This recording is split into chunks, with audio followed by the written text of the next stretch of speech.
I want to talk today about why women over 50 shouldn't diet. I'll explain myself in a bit better over the course of this, but bear with me for a minute.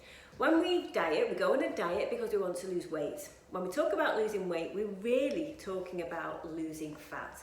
And losing fat off our bodies generally is a good thing if we are overweight, because we all know there's a lot of negative health consequences around that. Now, the problem with going on a diet, when you go on a diet, what you're doing is you're creating a calorie or an energy deficit for your body. So if your body needs 2,000 calories just to get you through the day and be alive, but you only give it 1,500 calories, for example, to eat, through food in that day, there's a shortfall of 500 calories. And the theory is that when your body still needs that extra 500 calories, but it gets it from the fat on your body. Brilliant, easy. Except your body has two choices. It has the option to use fat to make up the shortfall, and also muscle. Now, and numerous studies have shown, so this is really science, it's not my opinion or anything faddy, it's a genuine fact that when you go on a calorie restriction diet, your body loses fat and your body loses muscle. Now, in your 50s, 60s, 70s, it's very common that we can carry extra fat around in those years, but also it's an age where our muscle levels are actually declining. So we really do not want to lose muscle. It's declining anyway, and if we put our body through a diet period, then we're going to come out at the end of that with less muscle than we started. And that's quite a negative and potentially dangerous situation further down the line, because the less muscle we have, it's going to affect our overall strength, balance, coordination, independence ultimately. So it's really important that we hang on to that muscle. Now, if you do have weight to lose, there are things that you can do, and again, this is science, this is proven, that are going to help you lose the fat, but hang on to as much muscle as you can. And two ways you can do that.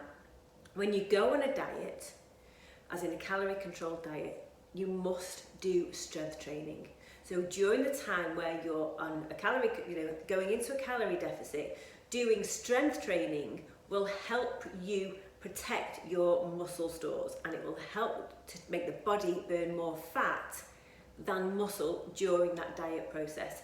I'm pretty sure that it's very hard to make the body lose zero muscle, but you can actually change it you actually can sort of shift the balance to be losing more fat, which is what we want. And that's going to have a better outcome anyway, because at the end of a diet period, if we've suddenly lost loads of muscle, we've lost less weight than we actually think. This is where you get this sort of lack of tone and skinny fat from, because we might have shrunk, our bodies might be smaller, but we're actually made up of proportionately more fat and less muscle. And muscle is sort of metabolically active tissue, so the more muscle we have, the higher our resting metabolic rate is, and the more we can eat without putting on weight or putting on extra fat. So do strength training. The second one that goes hand in hand with strength training is to make sure you eat plenty of protein.